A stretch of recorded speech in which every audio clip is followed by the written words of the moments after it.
So watching film can easily be one of the best things that you guys do for your development as basketball players. And for a lot of players I know, it's the missing link that can help them get to that next level. Most people don't know where to start, where to look, what to watch, and how to really learn from watching film. So in today's video, I want to take you guys through everything, really just kind of show you guys in real time what it would look like for me if I was a player trying to watch and learn from film, where to look, what to look for, all that kind of stuff, so you guys can take this and go ahead and immediately apply it to your film session. So the first distinction that we need to make is there's a difference between active and passive watching. So passive watching is just you're with your boys, you're watching the Celtics, whatever, oh, that looks cool, it's a cool play, whatever. You're not really actively studying what you guys are seeing. Now, active studying a film is, I'm gonna look something up, I'm actively trying to pick it apart. Okay, how can I learn from this? Why did he do this? What's the read on this? I'm gonna stop it, I'm gonna pause it, I'm gonna rewind it, I'm gonna watch it again. That's active. That's where you're gonna actually learn. Just because you're watching film doesn't mean you're learning from it, right? So that's the first distinction that we need to make. So if you guys want to actively watch film, now let's get into how you guys are gonna do that, where to look, what to look for, all that kind of stuff. So the first thing is, where do we actually go to find this film? What do we look up? YouTube is obviously the most accessible. If you guys have access to Synergy or a software like that, that can be great. But if you guys are in high school, even some college players and a little bit younger, you guys don't really have access to that. So for today's video, I'm just gonna kind of take you guys through YouTube. If you have the other software, it's gonna be much easier. So just keep watching. So now when it comes to what to search for, in my example today, I'm gonna take you guys through, like, if we wanna watch Steph Curry, if we wanna watch his off-ball movement specifically, how he gets open shots, that's what we're gonna be watching. So how would I look that up? So right now I have a screen share YouTube page. This is not my account, so I don't know what's coming up, so I don't suggest any of these videos. But if I was to look up Steph Curry jump shots, right? All of these videos are gonna come up. So how do I know what to look for? So first off, there's some good creators that post good videos. One is Evan, this guy right here. So boom, he has a good video, superb separation. So obviously I have this video up. If I was to study this, okay, I'm gonna take you guys through it. But the first goal and first thing that you guys gotta determine when we're going to watch film is, what is the goal of this film, right? That's the difference between active and passive. Passive, you're just watching whatever, right? Active, we wanna have a goal. Just like when you guys go out onto the court, you're not just gonna go out there and just do whatever you feel like doing. You oftentimes have a goal. What do I wanna work on? How do I wanna work on it? Same exact thing when we're watching film. So in my example, it's Steph Curry. Say you wanna work on certain moves, or okay, I wanna work on my on-ball defense, or I wanna work on moving without the ball, I wanna work on setting screens. Whatever it is, that is the first step. And then from there, okay, how can I look something up that can help me study that? So if you guys, good example of this is, take a player that is kind of similar with the build, also with the play style. If you guys are a sharpshooter, maybe you're gonna study Steph Curry. If you guys are a 7-foot big who can't shoot threes, you're probably not gonna study Steph Curry, right? So you wanna find someone that somewhat mimics your build and your play style. Same way that if you're a slower player, you wouldn't really study Russell Westbrook as opposed to Luka Doncic. So we wanna kind of find that match, and then also find someone that does what you guys are trying to learn very well. So in my example, I'm trying to learn how to get open shots, how to move without the ball, so obviously I'm gonna look up Steph Curry. The other thing you wanna be aware of is the NBA and the college is gonna be very, very different. So the spacing, the timing, the rules are all a little bit different. So everything you see, you kind of got to take with a grain of salt. So I would not only recommend looking up NBA to watch film, just because it's easily accessible, but also trying to look up college. So again, this is going to be the first example that we do. I'm going to take you guys through what I'm looking for, what I'm watching, and then what I'm picking up along the way. So the first time I watch this clip, I'm just going to let it go. I'm just going to watch the whole thing, and then I'm going to rewatch it a bunch of different times, looking at different things specifically.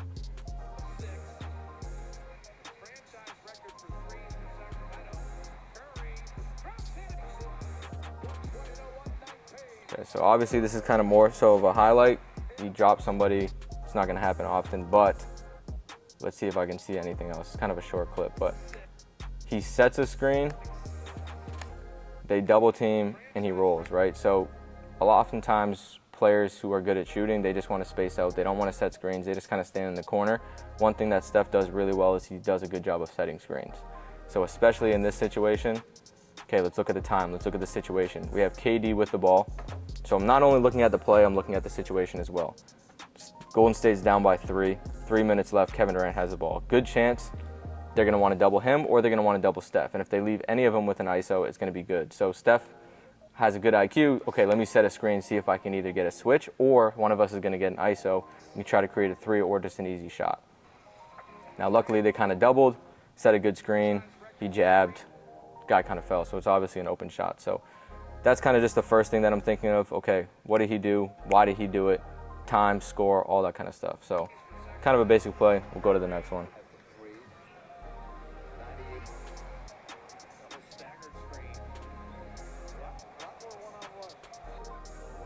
So a lot of different stuff in this play right here. This is more of an ISO play. Most of you guys are not going to be doing these kind of moves that you're seeing. But again, okay, let's look at the time, let's look at the score, let's look at the situation. He's getting a double screen top of the key. And then now he has a taller, longer big on him. So he's going to utilize his speed, his quickness to try to create something. Okay, we go through the legs, tries to go off his hip, cuts him off, we got a punch stop. So I can study the footwork, I can study the reads, all that kind of stuff. So obviously we have the slow-mo here. Punches, okay. I might just stop it here. What is he reading? What would I do in this situation? Okay, gets into a drop. His body positioning is like this. Thinks he's gonna drive, does a good job selling it. Good crossover, good shot. So depending on what you guys are looking for, that's gonna kind of determine what you're seeing. So if you're just looking at this, okay, that's a cool move, I wanna be able to do that move, you might miss a lot of the things. You might miss, why is he crossing over? Why is he dropping into this stance? Why is he taking that shot? Why is he trying to get a switch? All that kind of different stuff. So that's why it's important to approach film with a goal, because that's gonna kind of determine what you guys are gonna see. So in terms of my original goal, I'm not seeing too much, okay, how does he move without the ball? A lot of these are ISOs. Again, it's kind of just a clip that I pulled up, but let's see if we can get any other good stuff. Boom, that's a really good one right there. So again, first situation, let it play. Now I'm gonna look at specifically, what did he do a good job of to get open? So he drives, gets into the paint, gets a paint touch, draws the defender, kicks it out. Now when he kicks it out, he doesn't stand, right? Okay, boom, I notice he's sprinting to the corner. That's one thing that he does really well. So okay, if I'm a shooter, I'm picking this up. If I pass the ball, I wanna move immediately.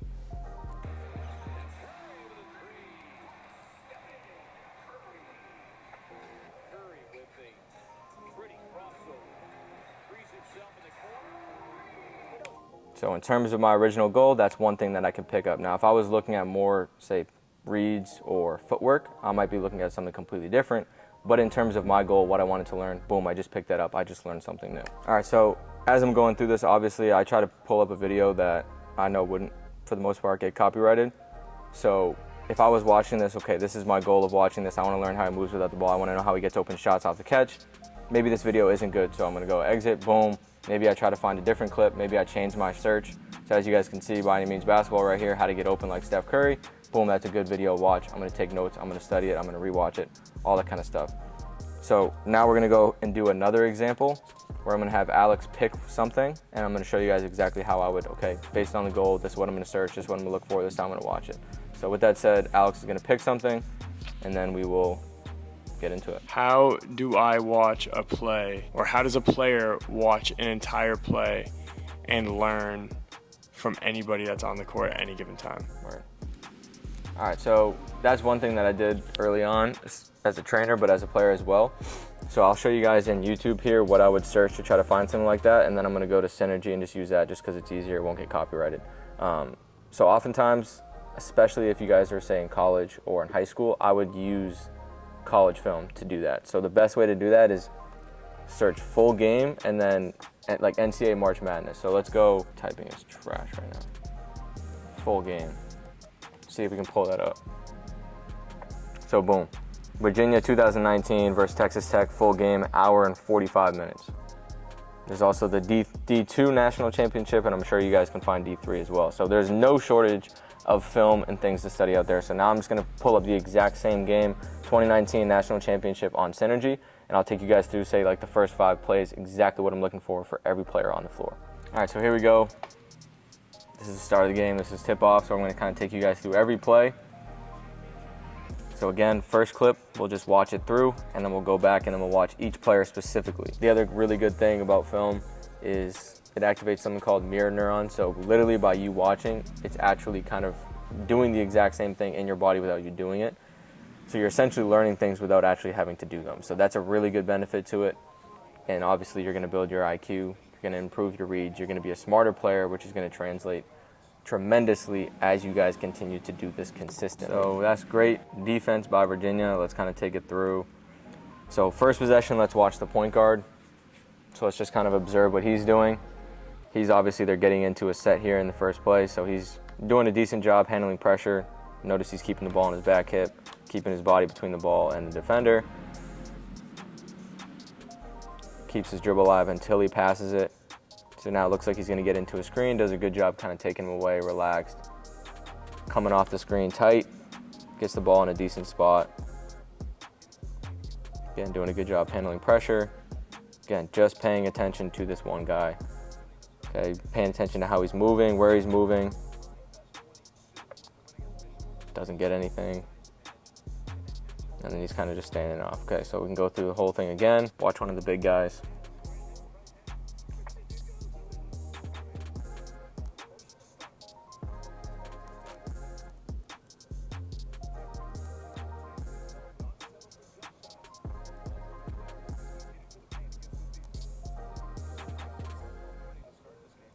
So if we're watching 23, he's setting screens. So he sets a screen, gets a screen, catches the ball in the wing. I think they're getting into a set, so obviously he doesn't really drive it aggressively. I think he could have done a much better job of that. Pivots, kicks it out. So literally you guys can be paying attention to everything. The way that he's passing, the way he's driving.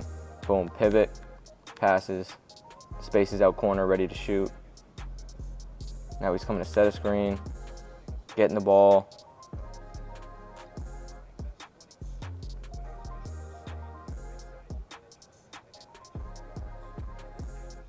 Yeah, so overall, not the best execution in terms of that play. From really anyone, nobody drove it aggressively. That's one thing that I'm noticing. They did a decent job setting screens. I don't think they did the best job coming off and utilizing these screens. So as you guys can see, like over here, let's go back and watch the point guard again.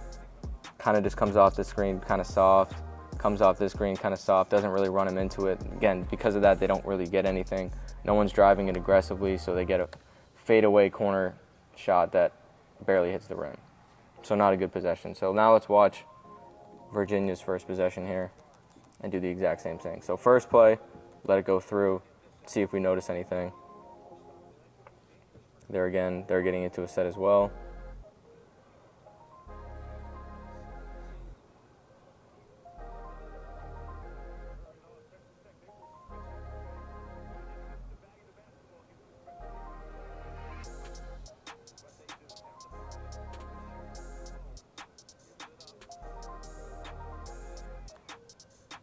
So overall, pretty terrible possession until the last 10 seconds. So end the shot clock, we got 8 seconds. Try to get an ISO, gives it up, catch. Now, why does he drive middle as opposed to baseline in this play? So this is an interesting one. Obviously, this is all happening very, very fast in a game, so he doesn't have time to think. But if you guys rep this situation out enough in practice, this is a very common situation you guys are going to catch yourselves in. We have a closeout. We have to read which side the defender is forcing him. He is able to get over the top hip, and as you guys can also see, the paint is completely wide open. So if he's here, subconsciously he's able to read that. Okay, middle is completely closed. Completely open. He's giving me that top foot. If you can get the top foot, you guys want to attack middle. Does a great job. Nice little show in reverse. Why does he do that? Defender steps up a little bit too much. So again, you're not gonna have time to think about this, but if you see this a lot of times in film, which is the purpose of it, you're gonna start to pick up these patterns. Then when you're going to watch your own film or you're kind of reassessing your game, you know, okay, I made a wrong play here. This is what I should have done because I've seen it a million different times in film. Now, unfortunately, he doesn't finish the play, miss layup. So if I'm him, maybe he sees himself in this situation a lot, then you're picking up, okay, I need to go back and I need to finish or work on this finish a lot more than I do. The other thing that is very subtle that you'll notice off the catch is number 11 kind of gives him a very small arm bar right here, and he does a really good job of, boom, right, using that off arm to try to lift it up, get him off him, and then attack the rim. So if he didn't do that, maybe he gets pushed off the ball a little bit, not able to get completely to the rim and not able to get that shot off. So overall, that's kind of what I noticed with that play. Let's get into the next possession. First couple possessions of the game are usually pretty ugly, but see if we can get anything else.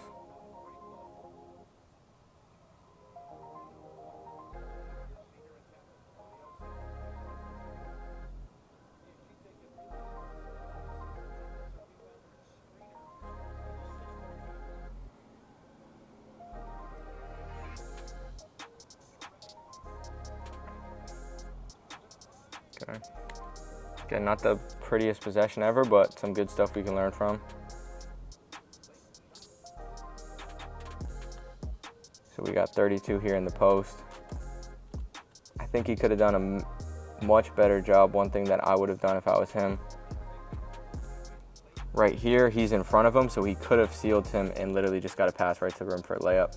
Doesn't do the best job catching in the best place, but he does a decent job of being patient. So now, okay, you're this guy, what are you looking for? We have some off-ball movement, we have some screens going on. Ends up just kicking it out. Now 13 in this possession, gets trapped. Does a decent job being patient, nothing really there, keeps his dribble alive. So that's one thing you'll notice at the college level, they do a much better job of being patient, not getting sped up, not forcing bad passes. At this level, it's obviously super crucial. So situations like that, always just try to keep your dribble alive like he did. Boom, gives it up. Okay, we got 10 seconds on the shot. Shot clock, 0-0. Get an on-ball screen. We get a double. Again, if I'm here, I'm watching this film, maybe I stop it and say, what would I do in this situation? Nothing really there. He gets kind of turned towards the half court, which isn't ideal, but again, does a good job keeping his dribble alive.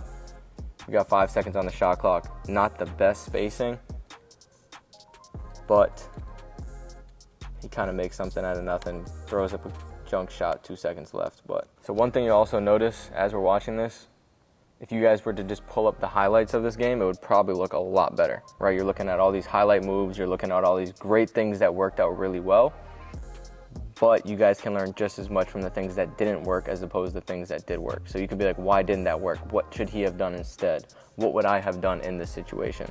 And you're gonna learn just as much from that as you are from, oh, that's a nice move, I'm gonna try to work on that move, right? And there's a lot more to just the highlight moves that you guys see on game film. If you guys really go and watch the entire game, you're gonna see a completely different story play out. So again, we'll do one more possession. We're a minute and 45 seconds into the game, 0 buckets, and I think only 1 shot. We had a missed layup, we had a 3 that barely hit the rim, and then we had a layup that hit the corner of the backboard. 2 minutes into the game. Obviously, it's NCAA championship, a lot of nerves. First couple possessions aren't going to be great, but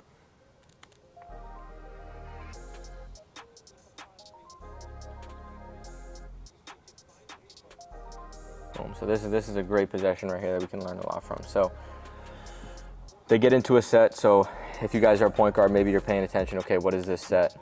Why are they running this set? So we just have a screen, get the ball on the wing, and then we get a down screen to, I think it was Jerome. Does a good job catching the ball, being ready to shoot. Reads that this guy's closing out, giving him baseline. So he's gonna attack baseline. Okay, now I'm kind of stopping it here. What do I think is gonna happen?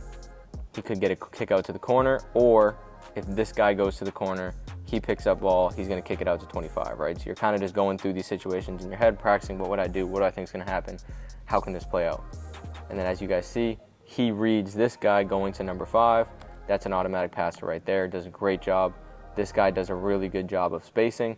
So depending on your position, depending on who you're really paying attention to, you guys can pick these things up. But also as a point guard or as a shooting guard, you have to know, okay, if this situation happens in a game and he doesn't cut to the rim, you got to tell him next possession, boom, you got to cut to the rim. So this is where it comes in extreme, is a really good benefit if you guys are really smart as a point guard, because you're not only going to benefit yourself, but you can start to tell your teammates this is what you should do, cut here. They're going to start to learn, your team's going to benefit overall. So again, does a good job cutting, looks the defense off a little bit, hits him with a nice one-hand pass, and because of that, they get a nice easy bucket, they take the early lead. Again, right, so we can watch this a million different times. You guys can look at a million different things. You can look at the screens, you can look at the off-ball movement, you can look at the play, the set, all that kind of stuff. But usually you'll pick up at least one thing from each possession, and then the more that you watch, the more you're going to notice these patterns, the more that you're going to see them happen in a game, the more you're going to be able to correct yourself, learn, get better, know the reads, all that kind of stuff.